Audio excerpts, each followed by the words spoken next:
perkara paling berat penyimpangan di tengah umat Islam sekarang adalah hanyut ke dalam kebiasaan tradisi umat lain. Mereka tidak memiliki identitas, hanyut, lenyap. Dan ini adalah usaha kaum kufar, terutama ahlul kitab, untuk mewujudkan cita-cita besar mereka. Walan tardha ankal yahudu walan nasara hatta tattabi'a millatahum. Ini cita-cita besar mereka.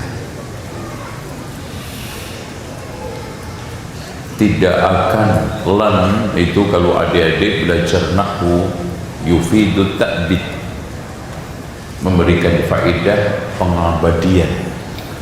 Selamanya mereka tidak akan ridho sampai kita ikut agama mereka. Ya, ini gambaran Rasulullah sampai beliau mengatakan la tattabi'unna sanana man kana qablakum shibran bi shibrin. Sungguh kalian akan mengikuti kebiasaan, tradisi, ajaran umat sebelum kalian, sejengkal demi sejengkal, sehasta demi sehasta. Kecil dikit ya.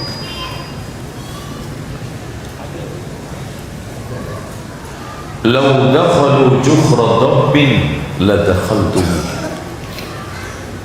Ada sekalian hadirin yang dirahmati Allah, nggak mungkin ada orang bisa masuk ke liang bob karena kecil. Maksudnya kebiasaan, tradisi, ajaran semustahil apapun di pandangan Islam ditiru oleh umat Islam. Mustahil kan Pak? Ada orang Islam ulang tahun, mustahil Nabi diulang tahun nih. Antum sekarang cerna dengan sisi apapun, akal, adat, syariat, Nabi ulang tahun.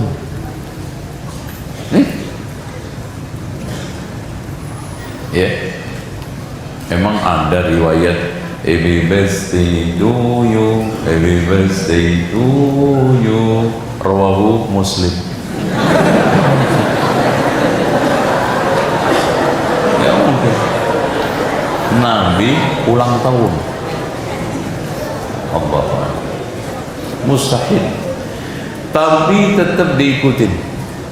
Lau dakhalu juhra dabbin la dakhaltum.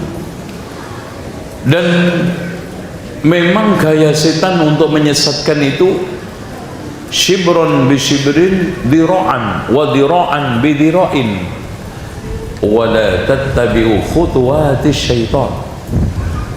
Setapak. Ya.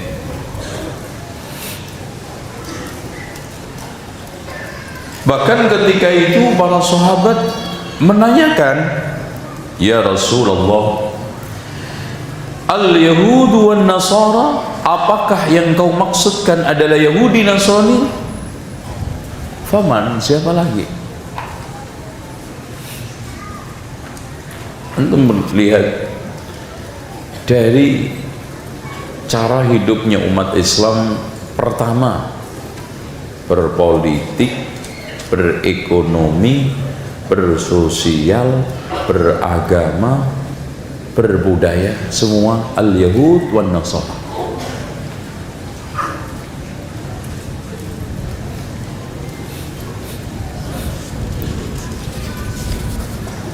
Padahal Rasulullah SAW cukup tegas supaya umat Islam itu punya identitas. Umat Islam punya karakter baku. Umat Islam mandiri. Man tashabbaha biqaumin fahuwa minhum. Jangan tashabbuhi. Ya, sampai Kita disuruh melihara jenggot itu supaya nggak tasabbuh. Nah ini dicukur. Kadang lucu, dibiarin kumis sampai begini. Itu. Dan tidak ada perintah agama yang tidak mengandung kebaikan dunia dan akhirat, dan tidak ada larangan agama yang tidak mengandung keburukan dunia dan akhirat. Pasti Allah dan Rasulnya memerintah suatu pasti kebaikan isinya, dan melarang suatu pasti keburukan isinya.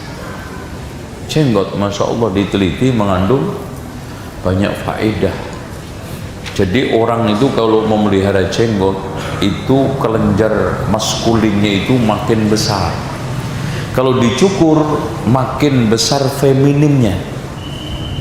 Jadi akhirnya jadi cewek feminin. Nah itu paling disukai sama kaum LGBT. Ya, LGBT itu laki-laki kemulai bergaya tomboy.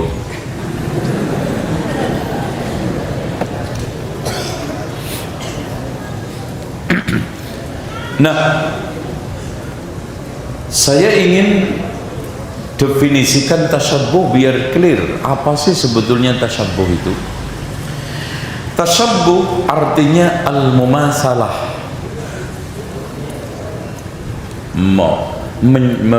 Mumasalah itu memadanin. Wal muhakah menyerupai. Wat taqlid mengekor, mengikuti. Terus, nah ini bagus nih. Kenapa enggak tadi? Terus, udah. Jadi tasyabbuh itu al-mumasalah. Ya. Contoh ulang tahun Nabi, lahirnya Nabi diulang tahunin, niru ulang tahun lahirnya Isa. Nah, itu kan gitu. Ini mirip. Yang paling parah itu Pak, orang mati aja diulang tahun nih. Kalau kelas kiai tinggi haul, kalau Nabi maulid, kalau orang biasa apa? Pendak itu setiap 1000 hari ulang tahun.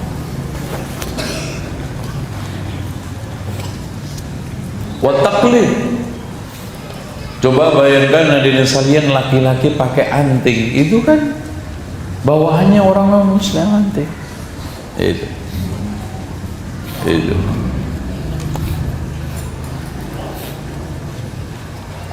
pakai kalung, ditato, ini taklid, ngikutin budaya non muslim. Rasulullah tegas, la'anallahul washimah, orang nato minta ditato dikutuk kok. Sekarang ini keren, bahkan dianggapnya keren orang itu kalau sudah tatonya segede ember. Naik motor pun dilepas bajunya untuk pamer tato. Giliran jalan 5 kilo masuk angin. Lemes juga deh. Nah,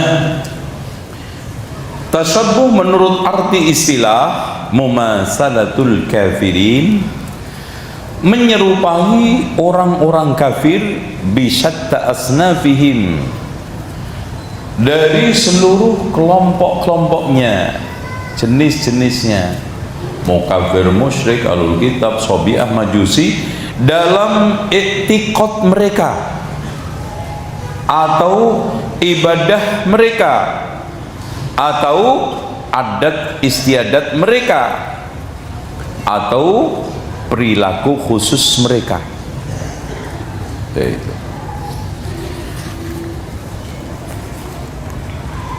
Mungkin ada yang bertanya, kenapa kita dilarang untuk meniru orang kafir, tradisi, kebiasaan, dan yang lain? Maka jawabannya ada dua, global dan rinci, global. Ya karena dilarang oleh Allah dan Rasulnya, mau apa? Udah selesai, titik.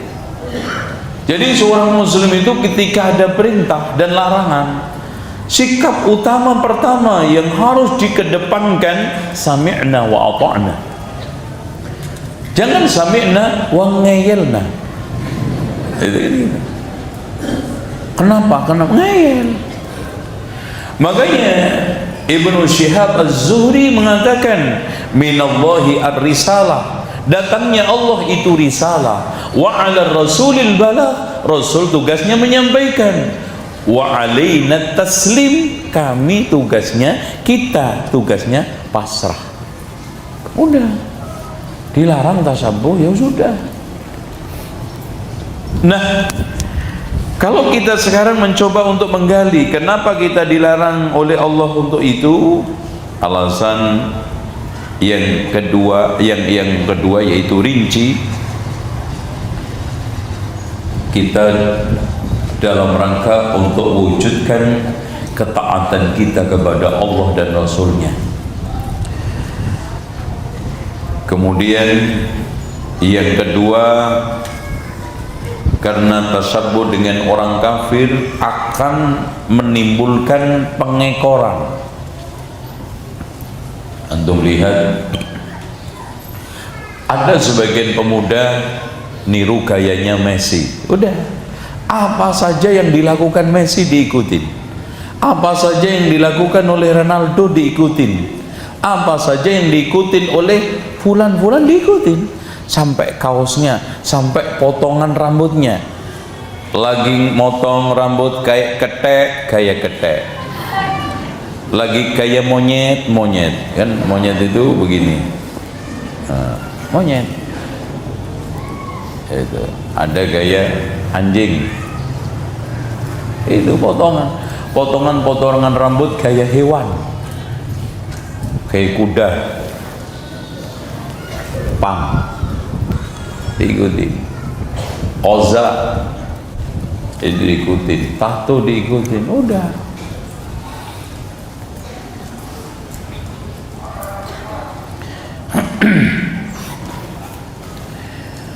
Dan yang berikutnya,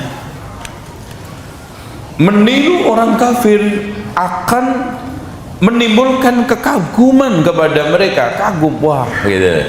Jadi lihatnya itu jadinya wah. Padahal mereka nggak pernah mandi, nggak pernah wudu, kafir, kotor hatinya. Kagum, kenapa? Kita lebih kagum kok sama tokoh-tokoh kita. Kagum kepada Rasulullah, kagum kepada Abu Bakar, Umar, kagum terhadap kehebatan Khalid bin Walid di medan perang. Itu nggak ada apa-apanya mereka. Dan biasanya orang itu kalau sudah meniru tasabbuh, melahirkan sikap al-mahabbah, cinta condong, cinta seneng condong. Kalau kagum seneng condong, kan gitu. Hadirin sekalian, ada satu kaidah yang harus kita pegang dalam masalah pembahasan tiru meniru tasabbuh ini. Pertama, bahwa umat ini dikabarkan oleh Rasulullah akan meniru orang-orang kafir. Masya Allah. Dan sekarang wakil, riba ditiru, nyanyi ditiru, semua. Kalau sekarang orang ibadah sambil nyanyi sambil ibadah, itu kan bawaannya orang Nasara di gereja. Tapi ternyata masjid pun sekarang nyanyi, gitu. Ada yang ala Lombok, ada yang ala Sumatera, ada yang ala Jawa, nyanyi dioplos, Arab separuh, Jawa separuh, nggak ilir-ilir atau tombowati, udah nyanyi. Apalagi Masya Allah kalau maulid Nabi itu gamelan, ketipung, kendang, orjen bisa masuk masjid. Na'udzubillah. Ini kan gayanya ibadah orang-orang non muslim, kafir, musyrik, yang Allah katakan wa ma kana salatuhum 'indal baiti illa muka'an wa tasdiyah, tepuk siun ya. Kemudian yang kedua, kaidah yang kedua, Rasulullah SAW memperingatkan. Nah, ini yang penting. Rasulullah mengkhabarkan hal-hal yang negatif pastilah. Ini kaidah.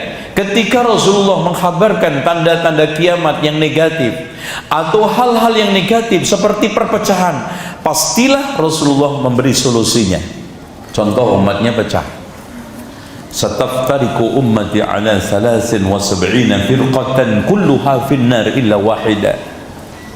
Ketika ditanya siapa ya Rasulullah, yang satu itu ma ana alaihi al-yawma wa ashabi. Solusinya ikut Rasul, ikut sahabat, selesai. Jadi jangan seperti kelompok pasrah. Rasul menghabarkan pecah, ya udahlah pecah aja sekalian. Rasul sudah mengabarkan kok. Nah, nggak bisa, nggak benar.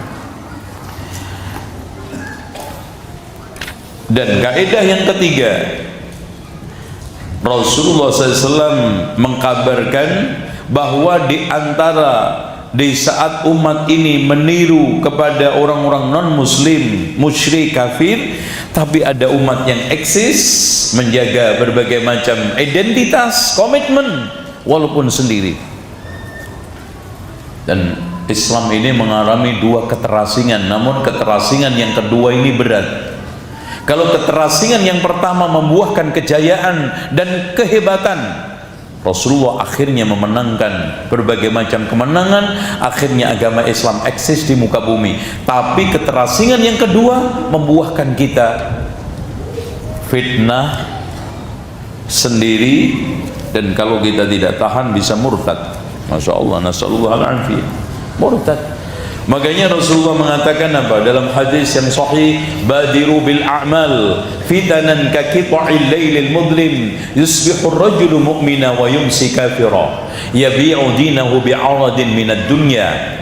Bergegaslah kalian dalam beramal, fitnah seperti malam pekat, orang pagi mukmin sore kafir. Coba, saking dahsyatnya fitnah. Dan Rasulullah menegaskan dalam hadis yang dikeluarkan oleh Imam Muslim, wa sayusibu akhir hadhil ummah umurun wa bala'un wa umurun tunkirunaha. Masya Allah, yang akhir umat ini akan tertimpa bala, perkara-perkara yang kalian ingkari. Dahsyat, Masya Allah. Saking dahsyatnya bikin orang pagi mukmin, Masya Allah, sore bisa tumbang, Pak. Dan nyata sekarang kita pagi, Masya Allah, nikmat ibadah, sore lemas, kenceng dakwahkan sunnah, tahu-tahu lewat. Subhanallah. Makanya kita tidak ada yang jamin. Innamal a'malu bil khawatim. Amalan itu tergantung pungkasannya. Ana nggak bisa jamin diri saya sendiri, antum juga hanya bisa memohon kepada Allah, ya muqallibal qulub tsabbit qalbi ala dinik. Nggak ada yang jamin. Nah, bidang apa saja yang kita tidak boleh meniru, baik itu kebiasaan, tradisi, ajaran. Yang pertama adalah bidang aqaid, akidah.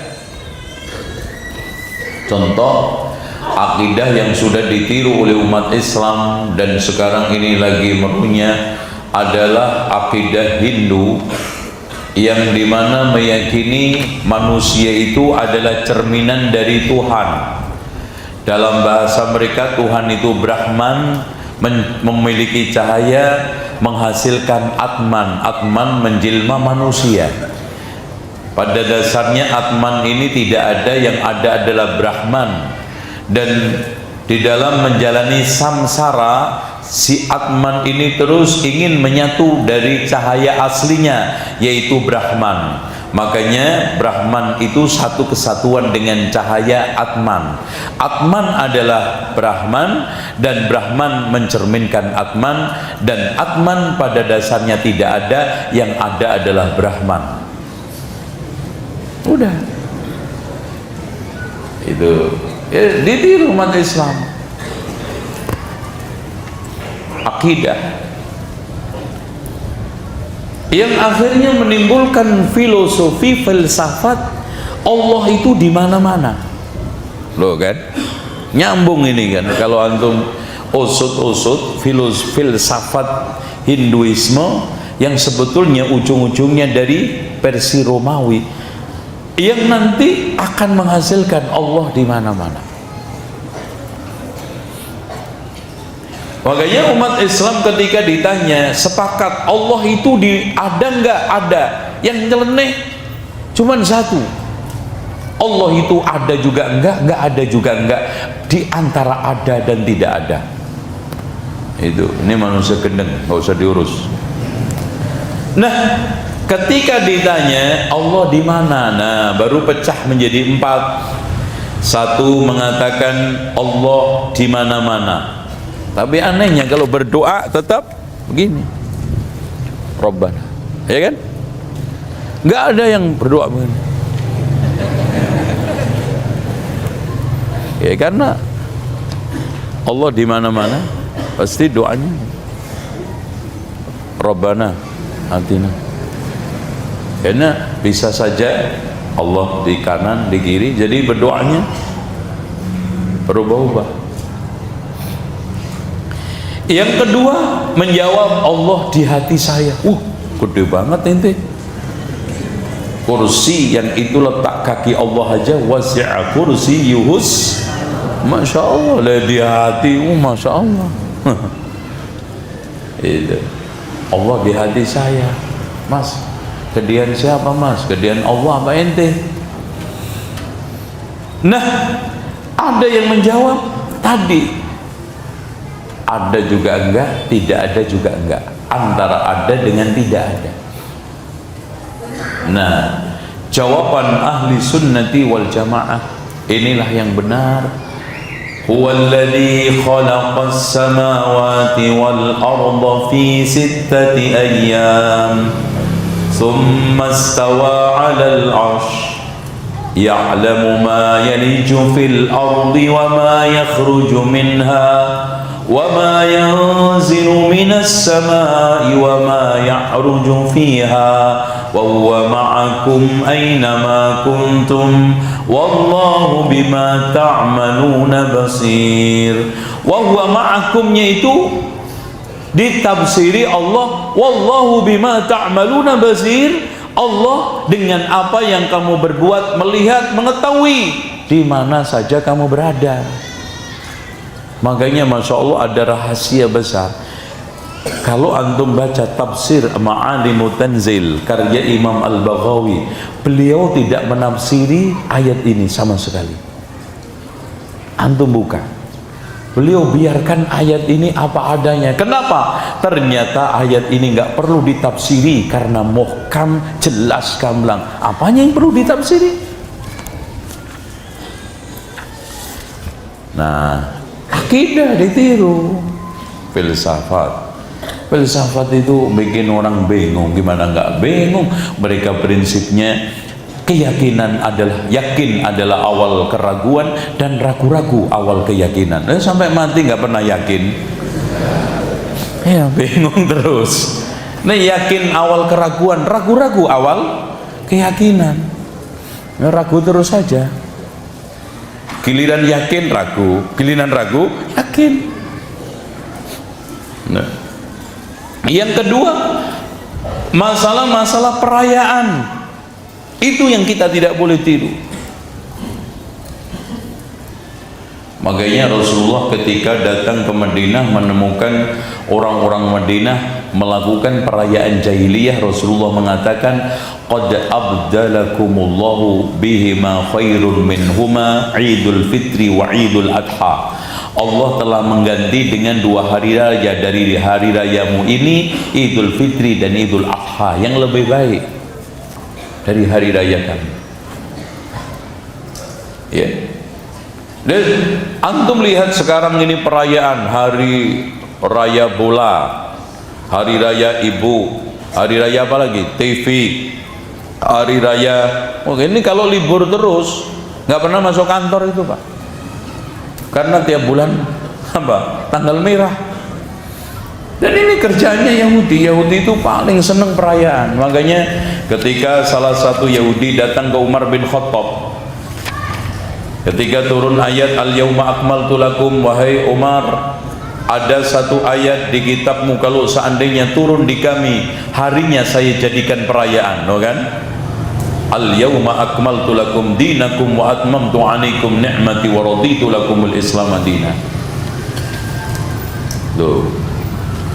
Nah, sekarang ada misalnya orang sekarang sendiri pribadi aja punya hari raya apa? Satu ulang tahun. Itu kan hari raya individu. Ya.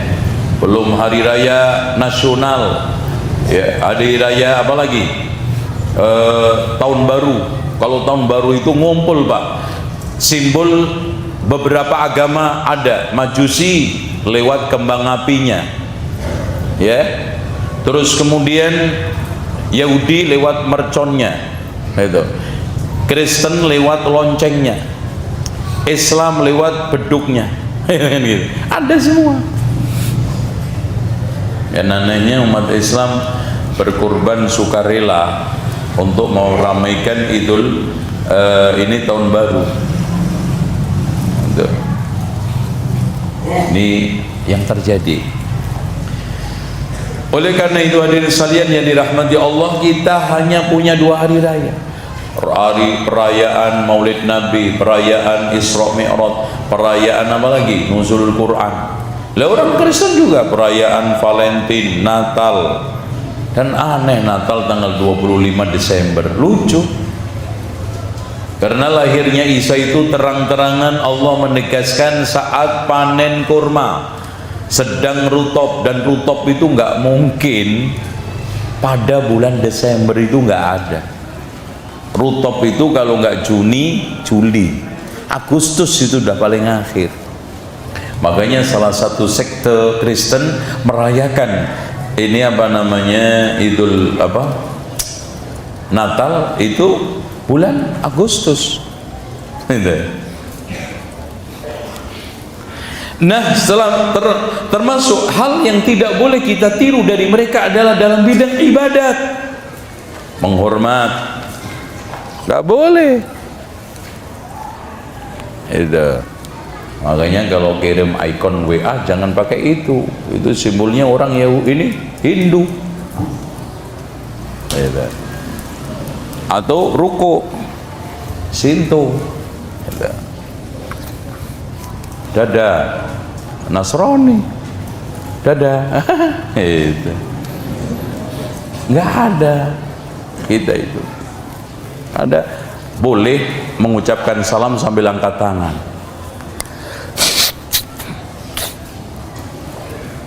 Ya. Dan memang hadirin sekalian, campur aduk ajaran di Indonesia itu sudah lama. Contoh ajaran Hindu nyampur ke Islam, ajaran ini saling campur aduk. Ya. Ziarah kubur menjelang Ramadan, mau hari raya kan nyampur itu. Nyekar sadran.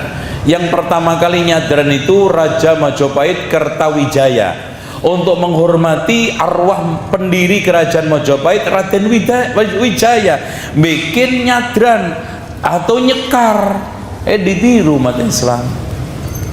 Itu. Ini kan tasyabbuh. Contoh aja yang juga sering saya sampaikan, ini mumpung sama santri, pasti juga ada guru-guru, jangan lagi mengajarkan kepada anak-anak kita naik-naik ke puncak gunung, naik-naik ke puncak gunung, tinggi-tinggi sekali, kiri kanan. Nah, itu kan ibadahnya siapa? Kristen. Lihat aja yang berhasil nembak bola, langsung.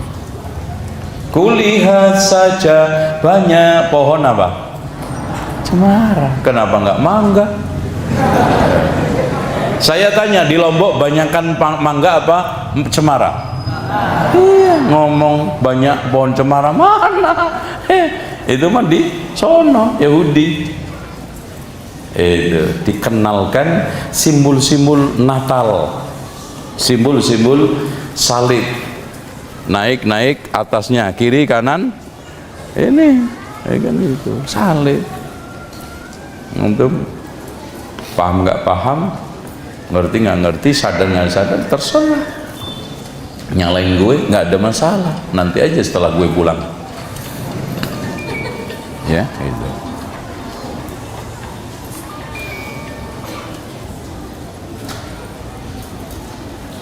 Nah, hadirin sekalian yang dirahmati Allah, termasuk yang dilarang kita menyerupai adalah dalam adat, kebiasaan dan perilaku, tradisi. Ya, dalam adat kebiasaan.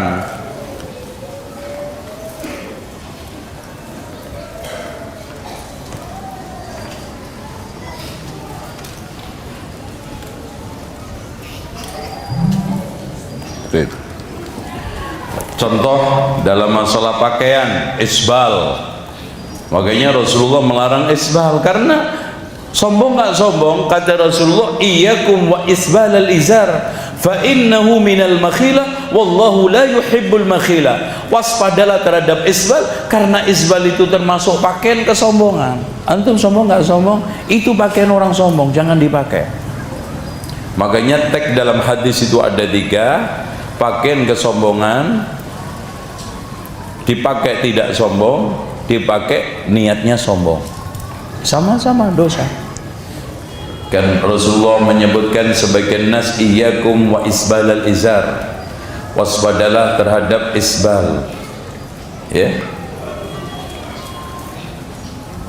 Ini apa? Iyyakum wa isbal ma asfala minal kabaini minal izari fa finnar, apa-apa yang di bawah mata kaki neraka.